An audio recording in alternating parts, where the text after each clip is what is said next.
This episode of Total Drama Reviews contains clips from Total Drama World Tour. I do not own Total Drama World Tour. All rights go to FreshTV. Remember to be civil and do not be me in the comments. Seriously, it can get really messed up. Carpe diem, my name is Ultranatic, and this is Total Drama Reviews.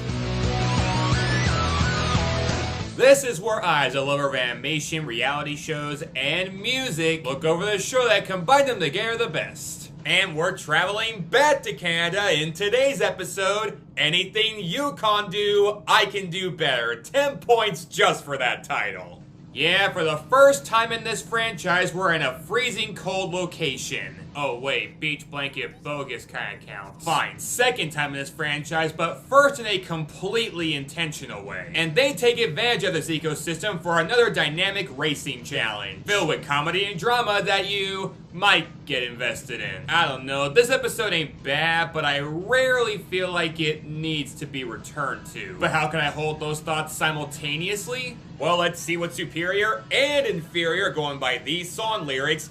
This is anything Yukon do, I can do better. We open with Team Amazon First Class as Sierra, in typical Annie Wilkes fashion, massages Cody's feet without permission and even spews this nugget of trivia. Did you know there's a pressure point between the tarsal bones that can temporarily paralyze the body? Cool, but you can stop now.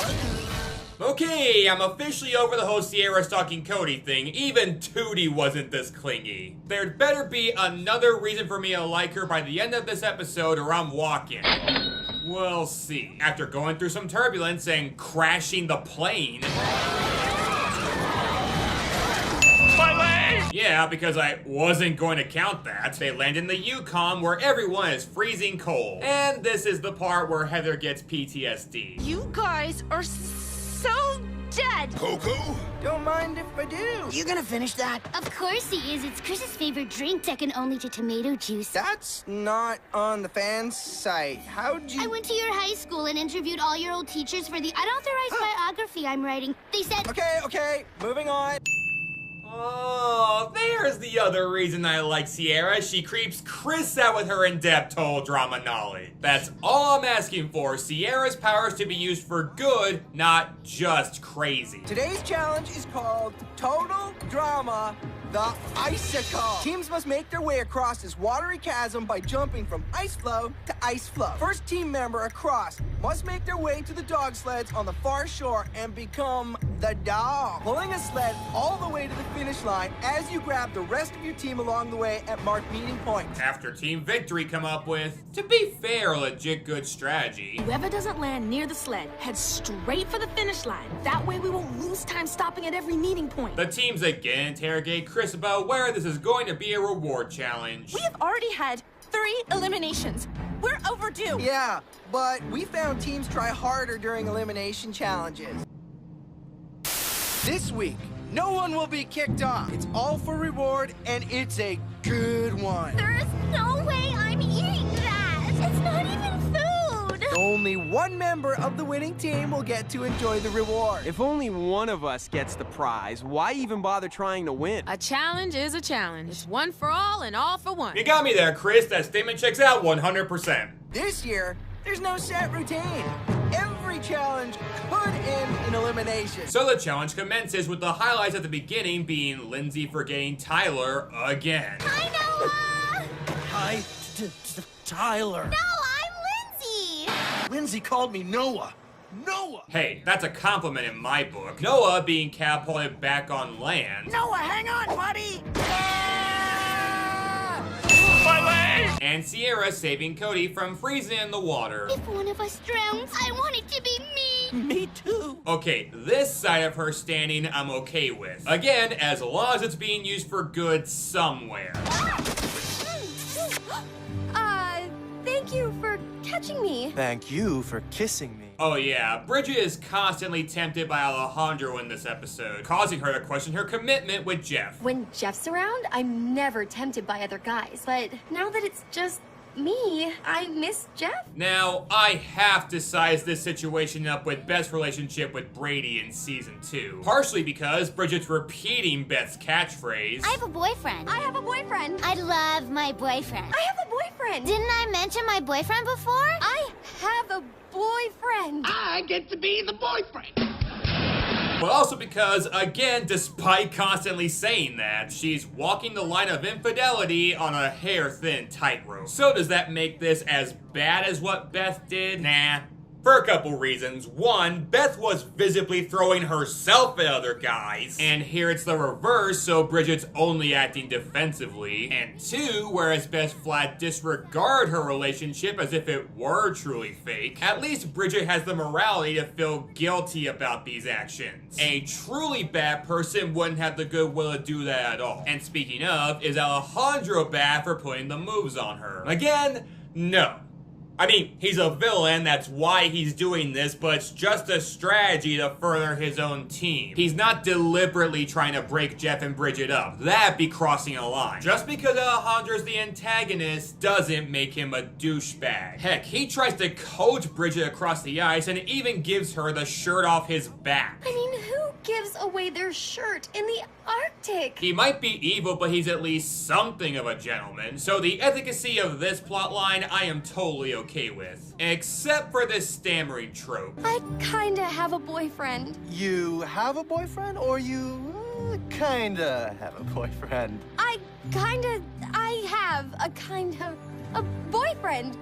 Kinda. Bridget, did you regress back into a 12-year-old or something? You were not this tongue-tied talking to Jeff. You just gotta go with the flow. Lucky you. DJ got here first. He's on dog duty, so you get to kick back and enjoy the ride. Sorry, being back in Canada makes me miss my mama.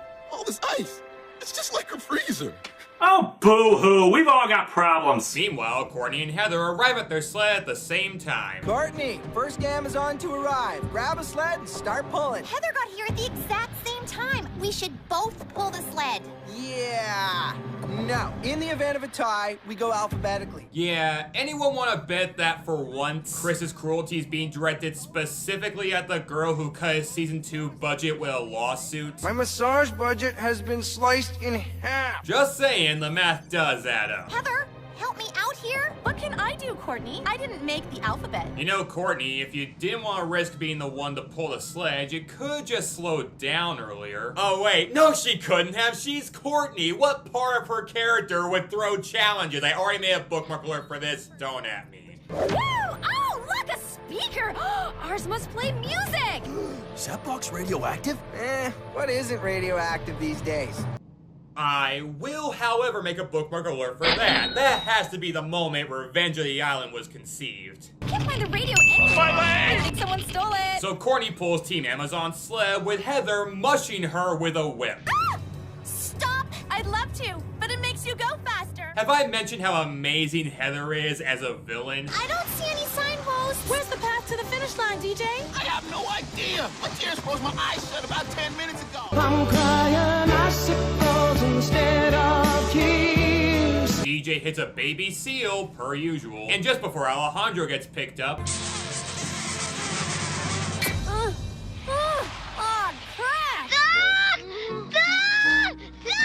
Yep, Bridget's tongue gets stuck to a pole, which is apparently a more jaw-dropping moment than the fact she was about to willingly kiss someone who wasn't Jeff. Have people forgotten this?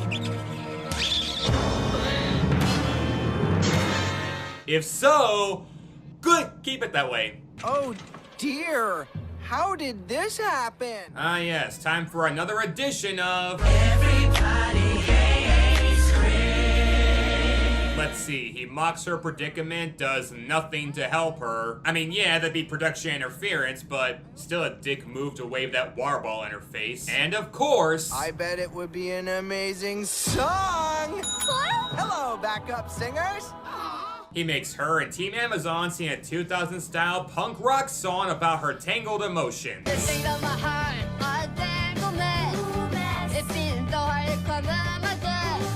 Honestly, I think this song is pretty good. I mean, Cody doesn't sing, and speaking of production interference, this is literally holding up Team Amazon further, but ignoring the plot holes, it's a well-constructed, fun song given the situation. Should I stop? Should I duck? Where's the love?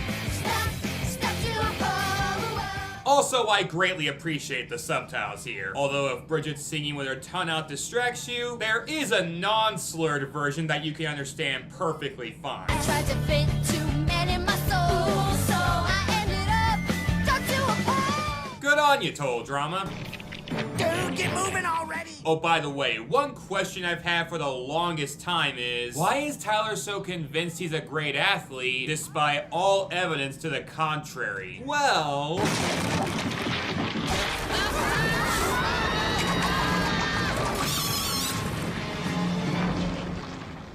I've got wicked strong fingers. Docs can't explain it. My first piano lesson, I broke the piano. Got into sports after that. That has got to be the most random mutant power anyone could have. Are you sure he wasn't affected by the radioactive box too? And on the subject of that... My leg! They touched a glowing green Izzy, that counts in my book. I don't see any other sleds. We're gonna be fast. Team Victory eventually find the finish line, but despite finishing first, they lose. As every other team is intact, but they missed picking up Bridget. I mean, that is how it works on The Amazing Race. If you miss any clue, you have to go back and pick it up, even if you already completed the task instructed on it. Dustin and Candace, you're the fourth team to arrive.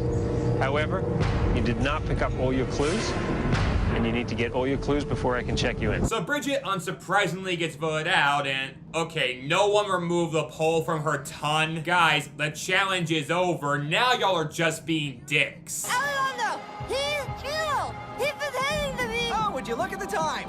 Everybody hates Chris. Alejandro, he's evil.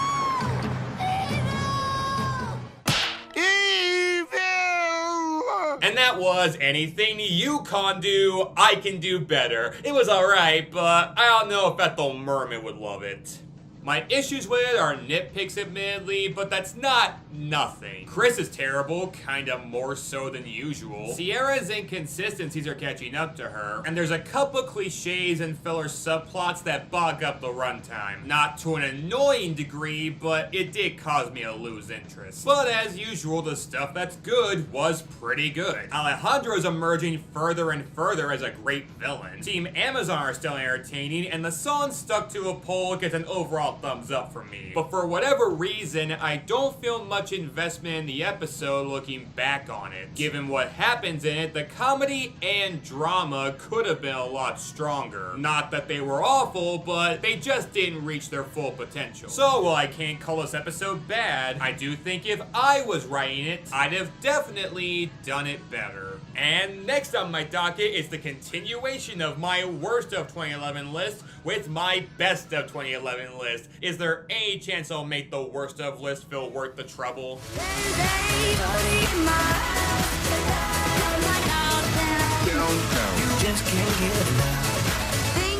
Maybe. Just maybe. You said I wanna see you again, but I'm stuck in colder weather. Maybe tomorrow will be better. Can I call you then?